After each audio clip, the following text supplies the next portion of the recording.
Hello. नमस्कार दोस्तों। स्वागत है आज के इस सेशन में। आज हम बात के मनोविज्ञान अपने पार्ट नंबर 1 को लेके चलते हैं। ये जो पार्ट नंबर है 1 को लेके चलते हैं, अपने पार्ट 1 को लेके चलते हैं, जिसके अंदर शिक्षा मनोविज्ञान की बात करेंगे और इसमें MCQ क्वेश्चन की बात करेंगे, जो महत्वपूर्ण पिछले एग्जामों में आए हुए जो भी 10 इंपॉर्टेंट प्रश्न है, लगभग अपने 5-7 मिनट में रोजाना ऐसे 10-10 प्रश्नों को तैयार करेंगे। तो इस प्रकार से रोजाना थोड़े थोड़े समय के अंदर अपने काफ़ी प्रश्न तैयार हो जाएंगे। तो शुरू करते हैं आज की सेशन को। और जो प्रैक्टिस सेट है वो अपना पहला है। अपने इस प्रकार से अनेकों प्रैक्टिस सेट करेंगे और प्रत्येक सेट के अंदर अपने 10-10 क्वेश्चन लेके चलेंगे और तैयार हो जाएगा। तो पहला ही अपना आज का टॉपिक रहेगा शैक्षिक मनोविज्ञान। तो शैक्षिक जो मनोविज्ञान है उसके अंदर जो पहला प्रश्न है वो आपके सामने है। प्रश्न को शुरुआत करने से पहले अपने बात करते हैं, यदि आपने हमारे चैनल को सब्सक्राइब नहीं किया, चैनल को सब्सक्राइब कीजिए और अपने दोस्तों के साथ शेयर कीजिए। तो आपकी स्क्रीन पे प्रश्न देखो, पहला इस प्रकार है। देखो पहला प्रश्न दिया हुआ है। तो पहला प्रश्न क्या कहता है, शिक्षा मनोविज्ञान में किया जाता है, यानी शिक्षा जो मनोविज्ञान है उसमें किया जाता है। शिक्षा मनोविज्ञान में क्या किया जाता है, बालक की विशेषता योग्यता का अध्ययन किया जाता है, बालक की वंशक्रम वातावरण का अध्ययन किया जाता है, बालक की व्यक्तित्व भिन्नताओं का अध्ययन किया जाता है, या उपयोग सभी। तो इसमें क्या किया जाता है, शैक्षिक मनोविज्ञान में किया जाता है उपयोग सभी, यानी सभी के सभी काम किए जाते हैं। चाहे वो बालक की शैक्षिक योग्यता हो, बालक का वंशक्रम हो, या बालक की व्यक्तित्व भिन्नताओं सभी का अध्ययन किया जाता है। इंपॉर्टेंट प्रश्न है ये, एग्जाम में आए हुए प्रश्नों को अपने चर्चा कर रहे हैं। आगे बात करते हैं प्रश्न नंबर दूसरा। जो दूसरा प्रश्न वो क्या कह रहे हैं, 20वीं सदी में व्यवहारवादी संप्रदाय का जन्मदाता निम्नलिखित में से कौन सा है। अंदर जो पहला प्रश्न है वो आपके सामने है। प्रश्न को शुरुआत करने से पहले अपने बात करते हैं, यदि आपने हमारे चैनल को सब्सक्राइब नहीं किया, चैनल को सब्सक्राइब कीजिए और अपने दोस्तों के साथ शेयर कीजिए। तो आपकी स्क्रीन पे प्रश्न देखो, पहला इस प्रकार है। देखो पहला प्रश्न दिया हुआ है। तो पहला प्रश्न क्या कहता है, शिक्षा मनोविज्ञान में किया जाता है, यानी शिक्षा जो मनोविज्ञान है उसमें किया जाता है। शिक्षा मनोविज्ञान में क्या किया जाता है, बालक की विशेषता योग्यता का अध्ययन किया जाता है, बालक की वंशक्रम वातावरण का अध्ययन किया जाता है, बालक की व्यक्तित्व भिन्नताओं का अध्ययन किया जाता है, या उपयोग सभी। तो इसमें क्या किया जाता है, शैक्षिक मनोविज्ञान में किया जाता है उपयोग सभी, यानी सभी के सभी काम किए जाते हैं। चाहे वो बालक की शैक्षिक योग्यता हो, बालक का वंशक्रम हो, या बालक की व्यक्तित्व भिन्नताओं सभी का अध्ययन किया जाता है। इंपॉर्टेंट प्रश्न है ये, एग्जाम में आए हुए प्रश्नों को अपने चर्चा कर रहे हैं। आगे बात करते हैं प्रश्न नंबर दूसरा। जो दूसरा प्रश्न वो क्या कह रहे हैं, 20वीं सदी में व्यवहारवादी संप्रदाय का जन्मदाता निम्नलिखित में से कौन सा है। ए नंबर JP वाटसन है, बी नंबर CG थुंग है, और सिगमंड फ्राइड है, सी और डी गार्डन मर्फी है। तो कौन हो जाएंगे इसके हो जाएंगे जेबी वाटसन। हाँ, ए क्या हो जाएगा करेक्ट ऑप्शन, यानी जो JB वाटसन है वो इसके महत्वपूर्ण है। ठीक है, JB वाटसन, ये इंपॉर्टेंट रहेगा। आगे बात करते हैं प्रश्न संख्या तीसरे की।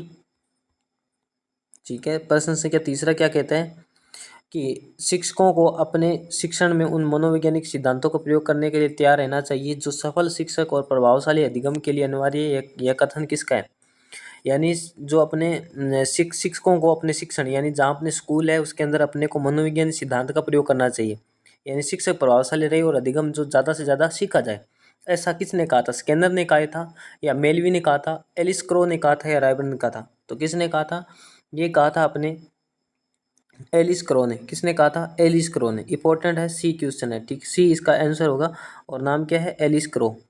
एलिस क्रो ने ऐसा बात कही थी कि आपको शिक्षण स्थान पे सीखने के लिए आपको ज़्यादा से ज़्यादा क्या करना चाहिए, अपना अधिगम तैयार रखना चाहिए। प्रश्न संख्या 4 क्या कह रही है, शिक्षा मनोवैज्ञानिक के प्रश्न संख्या 4 क्या कह रही है, शिक्षा मनोविज्ञान के अर्थ का विश्लेषण करने हेतु स्कैनर तथ्य अंकित किया कौन कौन से मतलब जो तथ्य है स्किनर ने क्या किया था, अंकित किए थे। शिक्षा मनोविज्ञान का केंद्र मानव व्यवहार है। शिक्षा मनोविज्ञान खोजी के निरीक्षण की प्राप्त किए गए तथ्यों का संग्रहण है। शिक्षा मनोविज्ञान संग्रहण ज्ञान सिद्धांतों का रूप प्रदान किया जाता है। उपयोग सभी। तो इसका जवाब क्या हो जाएगा, इसके अंदर क्या हो जाएगा, उपयोग सभी हो जाएगी। ये इंपॉर्टेंट जो उपयोग सभी वाले प्रश्न है वो इंपॉर्टेंट रहेंगे, क्योंकि इसमें अपने को तीनों बातें याद रखनी है। ठीक है, ये आगे बात करते हैं प्रश्न संख्या 5 की। तो प्रश्न संख्या 5 क्या कह रहा है, शिक्षा में मनोवैज्ञानिक आंदोलन का सूत्रपात हुआ। शिक्षा में जो मनोवैज्ञानिक आंदोलन का सूत्रपात हुआ था लोक की विचारधारा से, लोक जो लोक था, लोक की विचारधारा से, है ना, लोक की विचारधारा से, यानी लोक लोक की विचारधारा से। दूसरा रूसो की प्राकृतिक विचारधारा से, हॉब्स की विचारधारा से, ये सभी। तो इसका आंसर क्या हो जाएगा? इसका आंसर हो जाएगा बी, रूसो की विचारधारा से। बी ऑप्शन इसका करेक्ट आंसर है। रूसो की जो विचारधारा है उससे क्या हुआ था? शिक्षा मनोनयन आंदोलन का सूत्रपात हुआ था रूसो की। ठीक है, इंपॉर्टेंट पर्सन है, वेरी वेरी इंपॉर्टेंट पर्सन है। आगे बात करते हैं अपने प्रश्न संख्या 6 की। प्रश्न संख्या 6 क्या कहती है? मनोवैज्ञानिक शिक्षण को अनेक धारणाएं सिद्धांत प्रदान करने की उत्पत्ति योग देता है, कोल्सनिक देता है, कुपुस्वामी देता है, ब्लेयर या अन्य। मनोविज्ञान शिक्षण को अनेक धारणाएं सिद्धांत प्रदान करने की उत्पत्ति या उन्नति का योग देता है, कौन देता है? तो इसको देता है Kuppuswamy. B option is correct answer हो जाएगा। ठीक है, बी करेक्ट आंसर हो जाएगा। वेरी इंपॉर्टेंट प्रश्न है ये। ठीक है, आपको इसको थोड़ा ध्यान रखना है। आगे बात करते हैं प्रश्न संख्या 7 की। प्रश्न संख्या 7 कह रहा है कि कौन सी विधि मनोवैज्ञानिक की परंपरागत विधि है? परंपरागत विधि यानी कौन सी विधि मनोविज्ञान की परंपरागत विधि है? प्रयोगात्मक विधि, निरीक्षण विधि, आत्मनिरीक्षण विधि और मनोविश्लेषण विधि। तो कौन सी हो जाएगी? आत्मनिरीक्षण विधि होता है, सी इज क्या हो जाएगा? Correct answer. आत्मनिरीक्षण विधि होती है वो मनोविज्ञानिक की क्या होती है? परंपरागत विधि होती है। कौन सी विधि? परंपरागत विधि है। ठीक है, आगे बात करते हैं प्रश्न संख्या 8 की। ये सारे प्रश्न इंपॉर्टेंट है, पीछे किसी न किसी पीटीआई या मतलब सेकंड ग्रेड, फर्स्ट ग्रेड, डीट, इन सभी में पूछे हुए प्रश्न है, अपने इन पे बात कर रहे हैं। ठीक है, आगे प्रश्न संख्या 8 आपकी स्क्रीन पे दी है कि 20वीं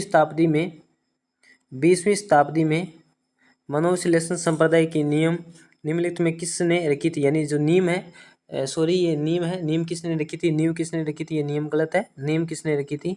नींव किसने रखी थी? नींव निम्नलिखित में किसने रखी? कोल्सनिक ने लिखी थी, या स्कैनर ने, या सिगमंड फ्राइड ने, या कोई नहीं। तो 20वीं सदी में मनोविश्लेषण संप्रदाय की नींव किसने रखी थी? सिगमंड फ्राइड ने रखी थी। किसने रखी थी? सिगमंड फ्राइड ने। सी इज क्या हो जाएगा? करेक्ट आंसर हो जाएगा। ठीक है, सी इज करेक्ट आंसर हो जाएगा। आगे बात करते हैं प्रश्न संख्या 9 की। प्रश्न संख्या 9 की बात करते हैं अपने। प्रश्न संख्या 9 कहता है कि जिस शब्द शिक्षा शब्द संस्कृत के जिस धातु से बना है वह है, यानी ये कौन सी धातु से बना है? जिस धातु से बना है वह है शिक्ष, शिक्षु, शिक्षा, कोई नहीं। तो इसके अंदर अपना ऑप्शन हो जाएगा डी, कोई नहीं है। लेकिन वास्तव में जो शिक्षा शब्द बना है वो किस धातु से बना है? इस धातु से बना है। इस प्रकार से शिक्ष इस धातु से बना है। ठीक है, आधा शिक्ष से बना है। ये अपने को थोड़ा ध्यान रखना है। इसमें से तो कोई नहीं है, लेकिन अपने को याद ये रखना है कौन सी धातु से बना है? शिक्ष धातु से बना है। आगे बात करते हैं प्रश्न संख्या 10 की।